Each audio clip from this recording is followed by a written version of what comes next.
Hello everyone, my name is Lou Del Monte and welcome to Del Monte and Science. Today I'd like to just introduce myself and a new book that I've written.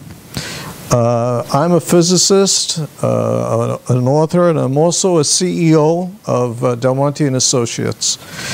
The book is called Unraveling the Universe's Mysteries. And it's available at Amazon.com in both a Kindle and a paperback version. And it actually deals with some of the most perplexing mysteries of science. For example, and I'm just going to give you a few of the highlights, but for example, what caused the Big Bang? That arguably is the biggest question in science today. Is there a multiverse? You hear this a lot on television about parallel universes, parallel worlds, and that all comes under the heading of multiverse. Is there a multiverse? What evidence do we have? And I discussed that in the book, and I discussed there is some evidence that there is a multiverse. So it's a very fascinating area of science. What role does string theory play in modern science? You know, string theory has been around about 25 years, and it has its proponents and it has its critics. And the biggest issue with that is put forth about string theory is that it really hasn't been experimentally verified.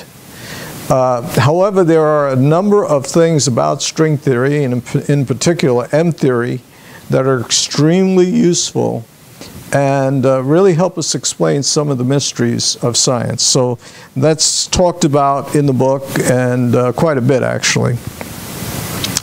A thing that actually many people find fascinating is time travel.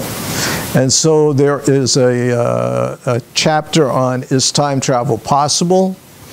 And I talk about time travel paradoxes. I've developed an equation, and this is original research that I've done, that looks at the relationship between existence, which I would define as movement in time, and energy, and that to move in time requires energy. And I actually have an equation for that, and I've done some correlation of that equation to experiments, and have gotten very, very close agreement to experimental results. Talk about dark matter and dark energy. People wonder what are they? What's the difference between them? Are there other Earths? Are we alone? Is this the only planet like it ever? And that turns out to be a very big question. And just recently, this year, 2012, just this year, we discovered an Earth-like planet orbiting a sun similar to our own. And this planet is, in terms of cosmological distance, fairly close, 600 light years away.